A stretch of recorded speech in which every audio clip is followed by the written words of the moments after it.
મારા કપડાં ફાડી નાખ્યા, મને એવી એવી જગ્યાએ મારી છે હું બતાવી નહીં શકતી. બહુ ખરાબ રીતે વર્તન કર્યું એ લોકોએ. આવી નિર્દયતા સંવેદનશીલ ગુજરાત સરકાર બોલે છે, સંવેદનશીલ વહાલી દીકરી યોજનાઓ ચલાવે છે, તો દીકરીઓ સાથે આ કરવું કેટલી ટકે યોગ્ય છે? મારા અંગત જીવન વિશે પણ મને એટલી ટોર્ચર કરવામાં આવી છે કે ભાઈ તું તો આ રીતે આવી છો ને તારે કંઈ ધંધો નથી. મારે હાઇટ નથી થતી કોન્સ્ટેબલમાં, ઘરેથી બી એવો પ્રેશર છે કે હવે તું તૈયારી ના કરીશ તો હું શું કરું? એક લાસ્ટ ભરતી હતી મારી. પોલીસ કર્મી છે એ મારી પાસે આવી અને ડાયરેક્ટ મારું કાટલો પકડીને મારા મા બેન ઉપર મારી ગાળો બી મને દીધી. એ ખાખીનું સૂત્ર છે સેવા, સુરક્ષા અને શાંતિ. આવી રીતે તમે અમને સુરક્ષા આપશો, અમારા રક્ષક થઈને તમે અમારા ભક્ષક બની ગયા છો. સંકલ્પ કરી લીધો છે, દ્રઢ સંકલ્પ કે હવે જે ભારતીય જનતા પાર્ટી જે નીતિ રીતિ અપનાવે છે ને એ નીતિ રીતિ અપનાવવાનું થાય છે. મુખ્યમંત્રી, તમે પણ ધ્યાનથી સાંભળજો કે આ 5-25ના લીધે, આ 5-25 અધિકારીઓના કારણે ખાસ તો તમારી આબરૂના ધજ્જાગરા થઈ રહ્યા છે.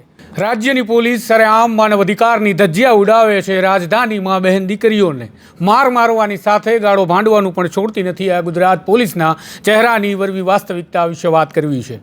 વૈષ્ણવજન તો તેને કહીએ જે પીડ પરાઈ જાનાને રે.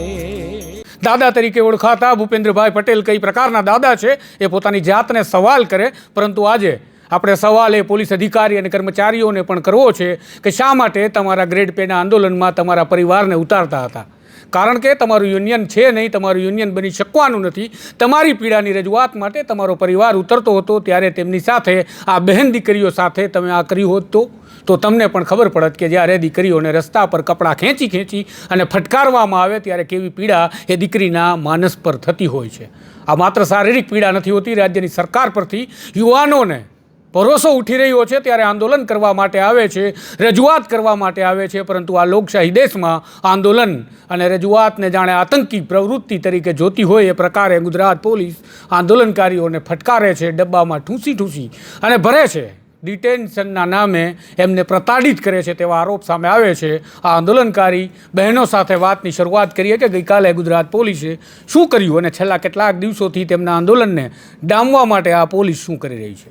જી બેન, સૌપ્રથમ તો મારે સવાલ તમને એ પૂછવો છે કે શું ઘટના ઘટી હતી ગઈકાલે? શા માટે તમારી સાથે જે તમે આરોપ લગાવો છો કે આ પોલીસે અમને પ્રતાડિત કરી? હા, અમે કાલે, મારું નામ આરતી સોલંકી, અમે કાલે રેલી માટે કર્મયોગી ભવન જઈ રહ્યા હતા વાત કરવા માટે. તો અમે ત્યાં શાંતિથી જ જતા હતા પહેલાં. પછી ત્યાં અમે નીકળ્યા અને ત્યાંથી પોલીસના ડબ્બા આવ્યા અને અમને આ રીતે ડિટેન કરવાની કોશિશ કરી. અમે શાંતિથી ના માન્યા ને તો અમને ઘસેડીને લઈ જવામાં આવ્યા. મારા કપડાં ફાડી નાખ્યા, મને એવી એવી જગ્યાએ મારી છે હું બતાવી નહીં શકતી.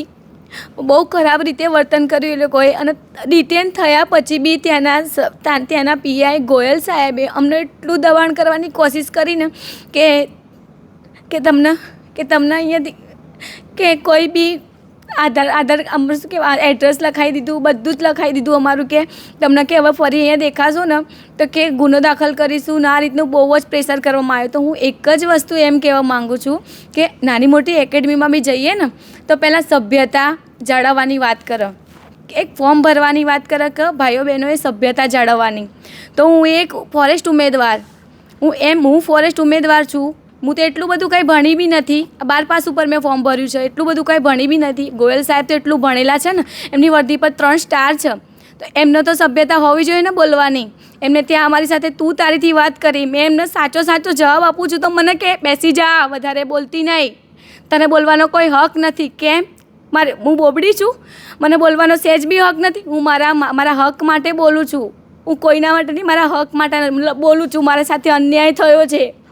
મારે હાઇટ નથી થતી કોન્સ્ટેબલમાં, ઘરેથી બી એવો પ્રેશર છે કે હવે તું તૈયારી ના કરીશ તો હું શું કરું? એક લાસ્ટ ભરતી હતી મારી. તો હું એક વસ્તુ કહેવા માગું છું, જગ્યા વધારો કરો. અને કમેન્ટો કેટલી ખરાબ કરે સાહેબો અમારા માટે કે મેં એવું કીધું બેટી બચાવો બેટી પઢાઓ, તો બધા સાહેબો અમારી સામે હસે છે કે આવી રીતે કંઈ થઈ જાય કે આ તો જબરી કે બધા ફેમસ થવા માટે જબરું કરે છે કે તમે લોકો અમે આટલું બધું ઢોર માર ખાઈને અમે ફેમસ થવા માટે થતા હોય ને તો ઘરેથી બી અમે ફેમસ થઈ જ શકીએ છીએ. પણ આવી રીતે રોડ ઉપર ઢસડાવવાને કોઈ મા બાપ કોઈ દીકરીને આવી ઢસડાવવા ના મોકલે. હું એક જ અપીલ કરવા માગું છું કે સરકાર જો સાંભળતી હોય ને તો આ બેન દીકરીઓને સાંભળજો, આ ભાઈઓને સાંભળજો, કે જેની બી જે બી અપીલ છે ને તમે સાંભળો, એકવાર અમારી સાંભળી તો લો, પછી વાત કરજો. બીજી કોઈ સાંભળવા જ તૈયાર નહીં હોતું. અને જે કાલે ઢોર મને એવી જગ્યાએ માર્યું છે ને હું તમને કહી નહીં શકતી. એટલો અત્યારે હાલ દુખાવો થાય છે શરીરમાં, તો બી હું અહીંયા અડીખમ ઊભી રહી છું મારા હક માટે, કે આટલો બધો અન્યાય થયો છે મારી સાથે. એટલે ગૃહ રાજ્યમંત્રી હર્ષ સંઘવી આ પ્રકારના આદેશ નહીં જ આપતા હોય અને મુખ્યમંત્રી પણ આવા આદેશ આપે નહીં એવી મને પણ આશા છે. કારણ કે આપણે રાજનેતાઓને વારંવાર બદનામ કરી દઈએ છીએ કે પોલીસને આગળ ધરી આંદોલન ડામવાના પ્રયાસ કરે છે, પણ ઘણી વખત કેટલાક પોલીસ અધિકારી અને કર્મચારીઓ સરકાર પાસે મીઠુડા થવા માટે પણ આગોતરી કામગીરી કરવા લાગતા હોય છે, જેને આગોડીના કહેવાય. આ પ્રકારે જ્યારે કોઈ મહિલા, કોઈ દીકરી રાજ્યની આક્ષેપ લગાવે ત્યારે આ રાજ્યના ગૃહ રાજ્યમંત્રી હર્ષ સંઘવી કઈ પ્રકારે ચૂપ બેસી શકે તે હું વિચારી રહ્યો છું, પણ મને આશા છે એ ચૂપ નહીં બેસે, જવાબ મળશે. આ દીકરીઓને જે પ્રકારે પ્રતાડિત કરવામાં આવી છે, હર્ષભાઈ યાદ કરજો, આપણી ઘરે આ દીકરીઓ છે, ઈશ્વર ન કરે એને રસ્તા પર ઉતરવું પડે. પરંતુ હજુ એક કિસ્સો એવો છે કે જેમાં આપણે જાતિ અને ધર્મના નામે જેટલા વાળા પાડવા છે રાજનીતિમાં એટલા પાડી લીધા છે, પણ પોલીસ પણ આ જ પ્રકારે ટાર્ગેટ કરી એને વાત કરે ત્યારે શરમ આવે છે. ત્યારે શરમ આવે છે ખાખી વર્દી પર અમને ગૌરવ લેતા, ત્યારે શરમ આવે છે અમને કહેતા કે આ ગુજરાત પોલીસ અમારા રક્ષણ માટે છે. શબાના છે, તેનું નામ શબાના છે, એ શું ભૂલ છે? શું એને નક્કી કર્યું હતું કે શબાના ક્યાં પેદા થવાની છે? પરંતુ એને નક્કી કર્યું હતું કે હું ભારતમાં હવે આઝાદ થઈશું તો આઝાદ જીવન જીવીશ, પરંતુ આ તેનો ગુનો હતો, કારણ કે આ ગુજરાતની અંદર માનવ અધિકાર નામનું ક્યાંય પણ તત્વ જીવંત નથી. શબાના સાથે શું થયું એ પણ આપણે સાંભળીએ.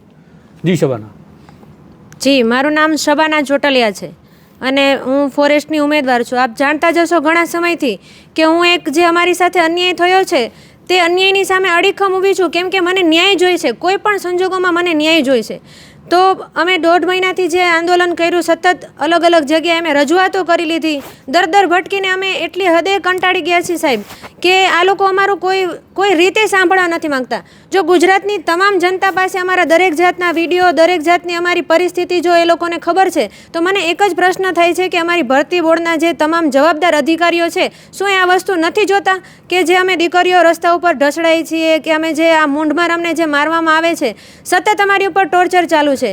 હવે પરમ દિવસની જ હું વાત કરું કે અમે લોકોએ નક્કી કર્યું હતું કે ભાઈ આપણે શાંતિથી ગાંધી ચિંધ્યા માર્ગે આપણે રજૂઆત કરવા નીકળીએ, કેમ કે બહારગામથી તમામ લોકો આવેલા હતા. તો અમે શાંતિથી અમે લોકોએ રેલી કાઢી તો ત્યાં રસ્તામાં જ અમને રોકી દેવામાં આવ્યા અને વારંવાર એવું કહેવા માંડે કે તમે આંદોલનકારીઓ છો, તમારે બીજો કોઈ ધંધો જ નથી.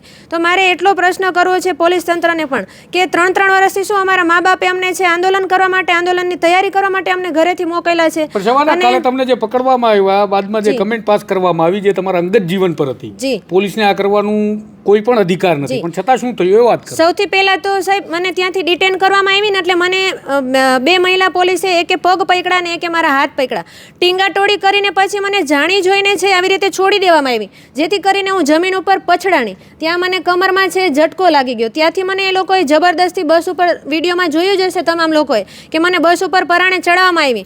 હવે હું બસમાં અંદર જાતી નહોતી ને તો એક મહિલા કર્મચારીએ મને એટલી ખરાબ રીતે ધક્કો માર્યો ને તો હું બસમાં મોં ભયરે બસમાં અંદર હું પડી ગઈ. ત્યાંથી મને અમારા ઉમેદવાર મિત્રોએ છે મને ઊભી કરીને મને સીટ ઉપર બેસાડી. ત્યાંથી અમને ડિટેન કરીને લઈ જવામાં આવે પોલીસ સ્ટેશનમાં, અને પોલીસ સ્ટેશનમાં અમને 7-8 કલાક, મને એવી ખ્યાલ છે કે 6 વાગ્યા પછી મહિલાઓને છે પોલીસ સ્ટેશનમાં રાખવામાં નથી આવતી, છતાં અમે રજૂઆતો કરીએ કે સાહેબ અમને છોડી દો, અમને છોડી દો. એટલે 7-8 વાગ્યા પછી તો અમને ત્યાંથી છોડે, 10 કલાક અમને પોલીસ સ્ટેશનમાં રાખવા માંડે. એટલું તો નહીં, પણ ત્યાં એ લોકો જો અટકાયત કરે છે તો અમને નજર કેદ હેઠે રાખવાના હોય, નહીં કે અમારું બ્રેન વોશ કરવાનું હોય કે અમને માનસિક રીતે ટોર્ચર કરવામાં આવે.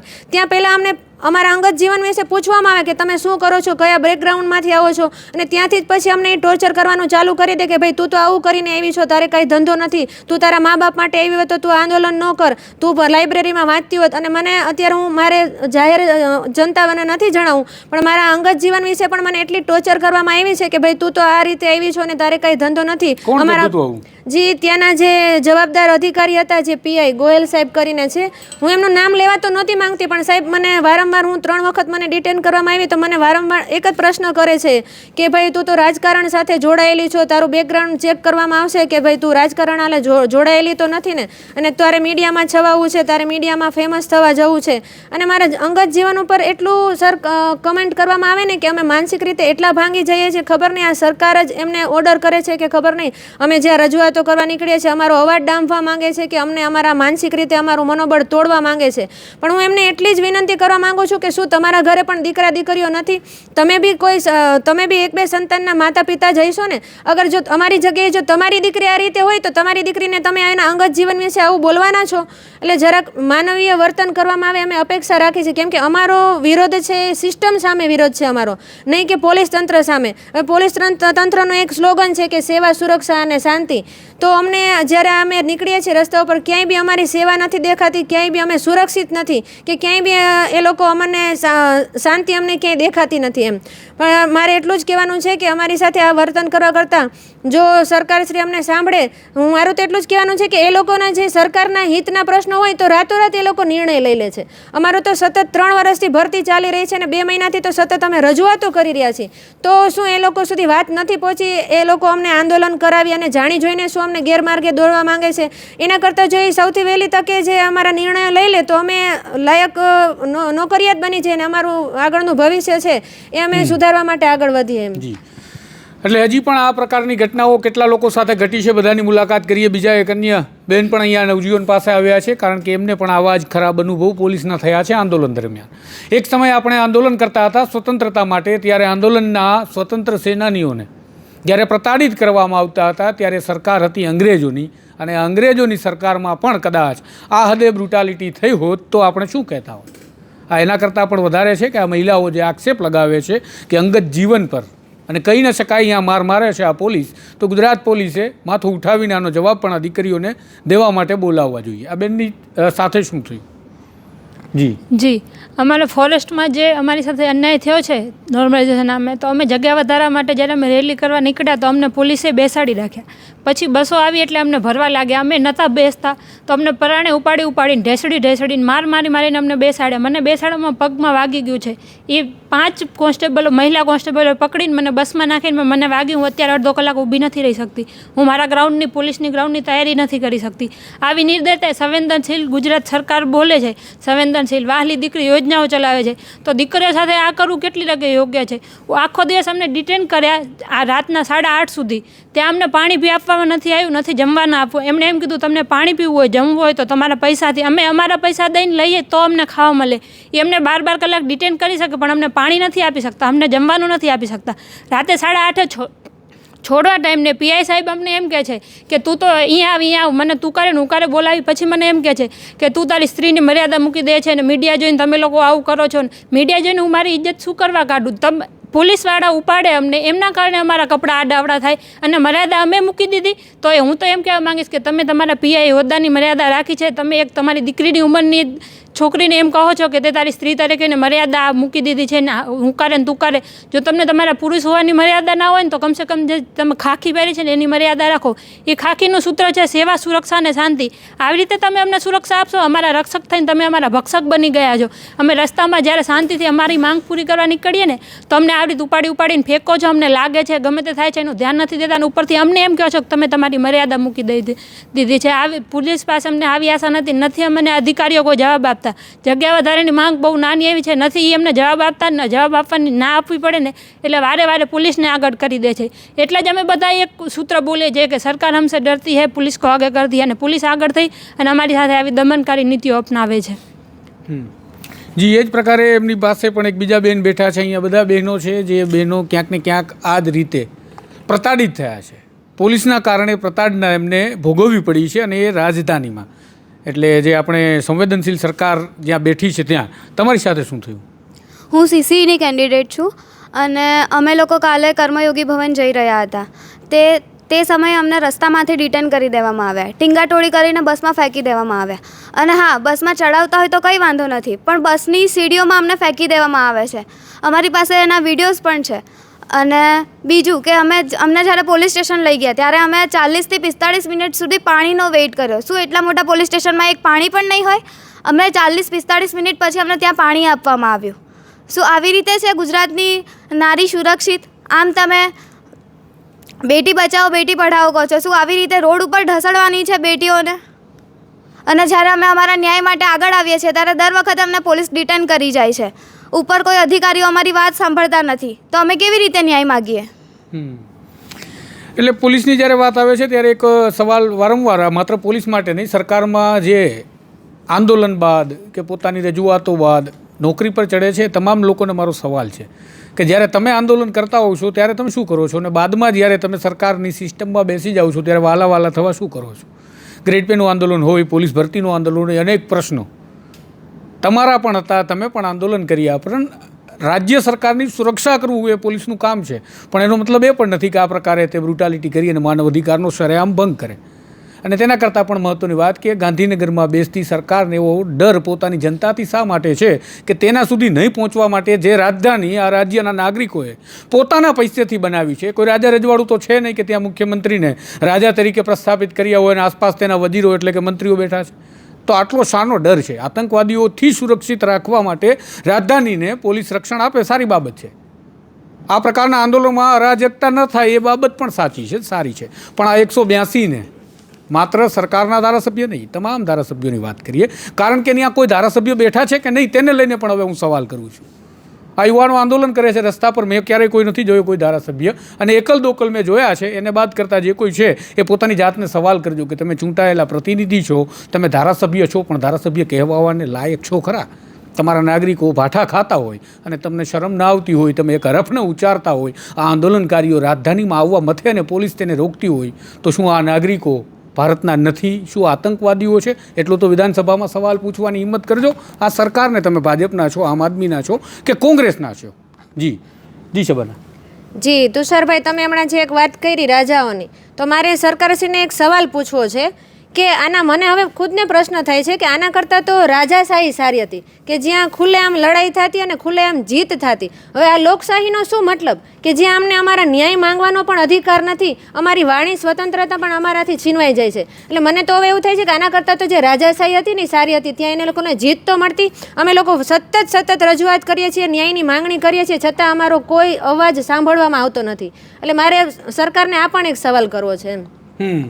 એટલે આપણે સવાલો કરતા રહેવાના છે, સરકારને ક્યાં જવાબ આપવાના છે એ આપણે સૌ જાણીએ છીએ. હવે આપણી સાથે યુવરાજભાઈ છે, જેઓ આંદોલનકારી છે, એ કદાચ આ ભાઠા સિસ્ટમથી બચી જાય છે વારંવાર. આપણે એમને પણ સવાલ કરીએ, કારણ કે આંદોલનકારી મોખરે હોવો જોઈએ અને પેલો ભાઠો એને લાગવો જોઈએ. આવું કેમ નથી થતું યુવરાજજી? ખાસ કરીને તુષારભાઈ જોવા જઈએ ને તો પરમ દિવસે અમે કમલ દયાણી જે આના ભરતી બોર્ડના અધ્યક્ષ છે એમને રજૂઆત કરવા પહોંચ્યા. અમે એને કહી શકાય કે ગેટની બહાર ઊભા હતા. ત્યાં રજૂઆત કરવા પહોંચીને ત્યાં તો અમને ડિટેન કરી લેવામાં આવ્યા કે તમે અંદર પહોંચ્યા કઈ રીતે? તમે તો બ્લેકલિસ્ટ છો, તમે તો અંદર આવી જ ન શકો. એટલે ભાઈ મેં તું ક્યાં બ્લેકલિસ્ટ છું? ભાઈ હું આઝાદ ભારતનો આઝાદ નાગરિક છું. આપણો દેશ એ લોકશાહીમાં જીવે છે, લોકતાંત્રિક છે.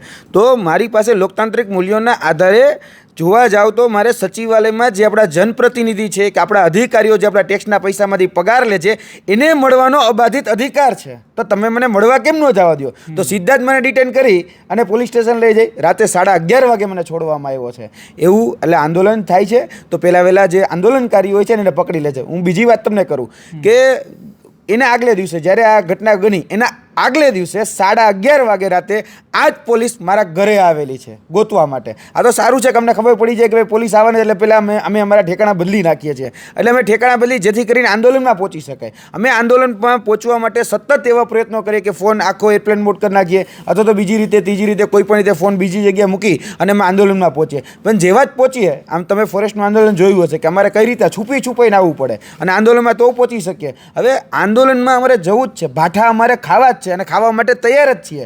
પણ આ લોકો જે કહેવાય ને કે ભાઈ આંદોલનકારીઓને ડામવાના પણ સતત પ્રયત્નો કરી રહ્યા છે. અમે પણ કહીએ છીએ કે હવે તો નિશ્ચય કરી લીધો છે, દ્રઢ નિશ્ચય, સંકલ્પ કરી લીધો છે, દ્રઢ સંકલ્પ કે હવે જે ભારતીય જનતા પાર્ટી જે નીતિ રીતિ અપનાવે છે ને એ નીતિ રીતિ અપનાવવાનું થાય છે.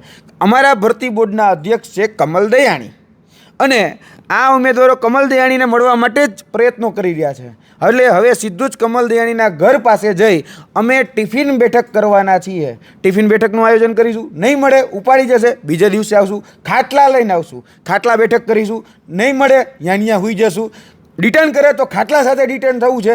ત્યાર પછી જો ન માને સદસ્યતા અભિયાન કરવું છે. જેટલા ભાજપના તાઇફા છે એ તમામ તાઇફા અમારે પણ અપનાવવા છે અને એ તમામ તાઇફાઓથી અમે સરકારને કહેવા માગીએ છીએ કે તમારો જે હિટલર જેવો જે વ્યક્તિ અત્યારે અધિકારીમાં શાસન કરે, કારણ કે નેતાઓ નથી ચલાવતા, આ જે તંત્ર છે નેતાઓ નહીં પણ આ અધિકારીઓ ચલાવે છે. અને અધિકારીઓ કેવી કરુણતા તમે કહીશો કે પરમ દિવસે જ્યારે ઉમેદવારો ભૂપેન્દ્રભાઈને મળ્યા, ભૂપેન્દ્રભાઈની ભલામણ થઈ કે તમે કમલ દયાણીને જઈને મળી લો અને પીએસને હું કહી દઉં છું ફોન કરી દે. એના પીએસે ફોન પણ કરી દીધો.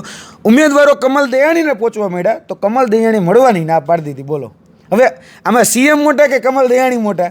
એ હવે આ ગુજરાતની જનતા જાણશે. કારણ કે સીએમનો આદેશ હોવા છતાંય કમલ દયાણી કોઈને મળતા નથી. એટલે ભાઈ શું છે, શા માટે નથી મળતા? કોઈ ચોરી ન કર્યું હોય, કોઈ ભ્રષ્ટાચાર ન કર્યો, કોઈ કૌભાંડ ન હોય, તમે પાકસા ફિરાદાથી જો ખરેખર આ બધી જ નીતિઓ બનાવી હોય તો અમને જવાબ આપો ને. શા માટે જવાબ નથી આપતા? આ ઉમેદવારો જે છે ને એ ઉમેદવારોનો પ્રતિનિધિત્વ કરું છું. તરત જ આ લોકોને મારા વિશે એલફેલ બોલે છે. અમારી પાસે એના 6 રેકોર્ડિંગ છે. પોલીસવાળાએ જે આ ઉમેદવારોને ભડકાવ્યા છે ને એની તમામ માહિતી અમારી પાસે છે. અમારા નામ જેમ કે એ વ્યક્તિ તો રાજકીય રોટલા શેકવા આવી જાય છે, તમારા બધાનો ઉપયોગ કરે છે અને એટલા ખરાબ ન્યુસન્સ શબ્દો મા બેન સુધીની ભાષા એના શબ્દોમાં મેં જોઈ છે. એટલે આ લોકો કરે છે શું? ગમે એમ કરીને તોડવાના પ્રયત્ન કરે છે, પણ આ લોકો જાણતા નથી કે અમે તોડવાના નહીં, અમે જોડવાના પ્રયત્ન કરીએ છીએ અને આ બધાને જોડીને ચાલીએ છીએ. અને મૂળ વાત રહી કે રાજકારણની, જો ભાઈ રાજકારણથી એટલો બધો જ વિરોધ હોય તો ધોરણ 11, ધોરણ 12 રાજ્યશાસ્ત્ર વિષય કાઢી નાખો. 5 થી 10માં આપણે જે કહી શકીએ કે નાગરિકતાની બધું ભણીએ છીએ એ કાઢી નાખો. તમને રાજકારણથી જો વાંધો હોય તો 182 ધારાસભ્ય સંસદ સભ્યની જે વ્યવસ્થા જેનાથી બનેલી છે એ કાઢી નાખો. કારણ કે રાજકારણ તો છે ભાઈ. તમે આજે નીતિ વિષયક નિર્ણય બનાવવા માટે સક્ષમ ક્યારે બન્યા? ત્યારે આ લોકશાહીના મંદિરની અંદર તમે તમારા જનપ્રતિનિધિને મૂકી અને આ કરાવો છો. એટલે જે ખોટા મિસગાઈડ કરે છે, ખોટા ગેરમાર્ગે દોરે છે, ઉમેદવારોને પણ ક્યાંક ને ક્યાંક જોવા જઈએ તો હેરાન પરેશાન કરવામાં આવે છે. અમારા નામ જોગ પણ હેરાન પરેશાન કરવામાં આવે છે. અને આ જ ઉમેદવારો જે છે અહીંયા, જેને અત્યારે જે આ શબ્દો કીધા ને એ શબ્દો મેં સાંભળી ચૂકેલા છીએ અને આનો માર અમે ખાઈ ચૂકેલા છીએ. આના જે કાયદા જે છે બરાબર, જે સિલેક્ટિવ કાયદા કહીશ, કાયદા સિલેક્ટિવ છે. કારણ કે અમારી પર 307 લાગેલી છે.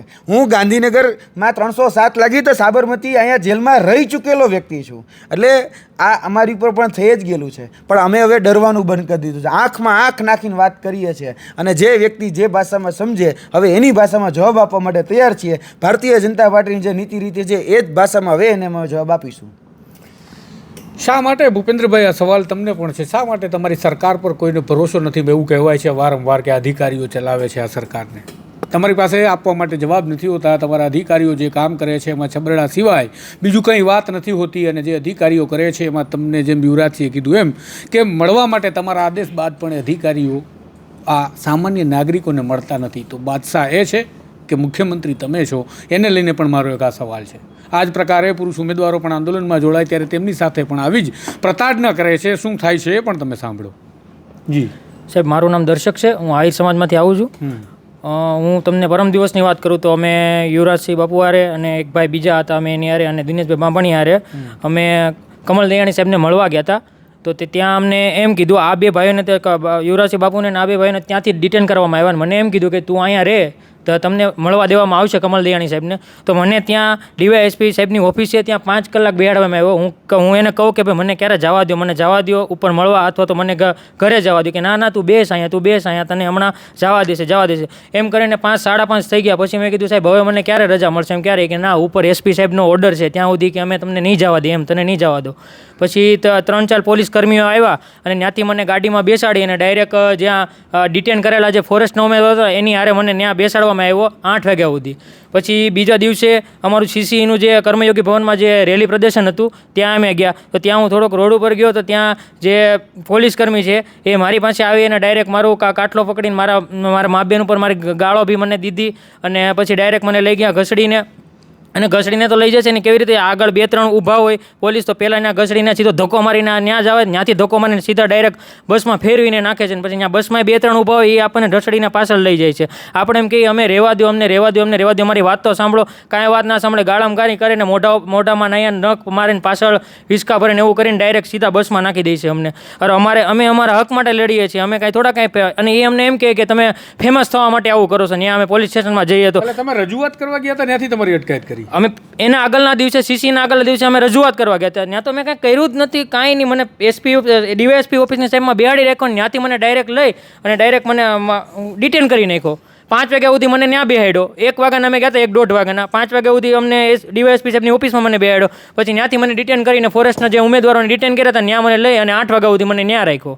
પછી અમે અમારું જે સીસીનું રેલી પ્રદર્શન હતું ત્યારે બી મને ઘણી ગાળો દઈ અને અંદર નાખીને ત્યારે બી ડિટેન કરવામાં આવ્યો. અને ન્યાય પાસે જઈને અમે કે તમારી કે ફેમસ થવું છે કે એટલે એ કે તમે કરો છો. હવે અમે 10 દિવસ પહેલાં વાંચતા હતા નિરાતેથી, તો અમને કંઈ થોડોક એવો શોખ થાય છે. અમે અમારા હક માટે લડીએ છીએ એટલે અમે અહીં આવીએ છીએ અને અમે માંગ કરીએ છીએ. એટલે આ રાજ્યની બલિહારી છે જે થઈ રહ્યું છે એ તમે જ પેદા કરેલું છે. કારણ કે આપણે જ આપણા મતાધિકારનો ઉપયોગ કરી ચૂંટેલી આપણી સરકાર છે, આપણા જેવી જ હોય. એટલે હવે આપણે કેવા છીએ, સરકાર કેવી છે તે વાતમાં નહીં પડતા આગળ વાત કરીએ કે આ રાજ્યમાં વારંવાર આંદોલનો નોકરી માટે થાય, પગાર વધારા માટે થાય, ગ્રેડ પે માટે થાય, અનેક પ્રકારના આંદોલનો વારંવાર થાય અને દ્રશ્યો આવા જ જોવા મળે છે. રાજધાનીમાં કોઈ પહોંચી ન શકે એ પ્રકારનો ગઢ જેવો જાણે કિલ્લો હોય એ પ્રકારનું વાતાવરણ પોલીસ રાખે એ બાબત સારી છે. પણ આતંકવાદીઓ માટે આ રાજ્યની 6.5 કરોડ જનતા આતંકવાદી નથી. આ યુવાનો નોકરી માટે આવે છે, તમારા પાપે હેરાન થઈ રહ્યા છે અને મજા લઈ રહ્યા છો તમે. એ પછી ભરતીની વાત હોય, માર્ક્સ જાહેર કરવાની વાત હોય કે પછી કોણીએ ગોળ ચોંટાડવાની વાત હોય કે પછી ટેટાટ પાસ ઉમેદવારોને રજડાવવાની વાત હોય, આ રાજ્યની સરકારે તમામ લોકો સાથે કે જે લોકો ખરેખર આંદોલન એટલા માટે કરે છે કે 2 ટંકના રોટલા સરકારી નોકરીથી કાઢવા છે એટલા માટે. પણ હવે એમાંથી પણ વંચિત રાખીએ ને કેટલાક યુવાનો તો એવું પણ કહે છે કે પોલીસવાળા એવું અમને કહે છે કે ચાની લારી કરો. મુખ્યમંત્રી આપણને જો કહેતા હોય પકોડા તળો તો પોલીસવાળા ચાની લારી કહે એમાં વાંધો નથી. પણ સમસ્યા એ પણ આવે કે ધમકાવવા માટે એવું પણ કહે છે કે તું પાણીપુરીની લારી કર, ઘરા ગમે આપીશું. આ જ બહેનો અમને આવું કહી રહી છે. ખેર વંદન છે ગાંધીનગરમાં રહેલી પોલીસને. અને મુખ્યમંત્રી તમે પણ ધ્યાનથી સાંભળજો કે આ 5-25ના લીધે, આ 5-25 અધિકારીઓના કારણે ખાસ તો તમારી આબરૂના ધજાગરા થઈ રહ્યા છે. તમારી આબરૂના ધજાગરાથી અમને વાંધો નથી, પણ આ બંધારણના ધજાગરા થતા હવે અટકાવો તો તમારા પણ થોડા ઘણા ધજાગરા અટકી જશે એવું મને લાગે છે. નમસ્કાર.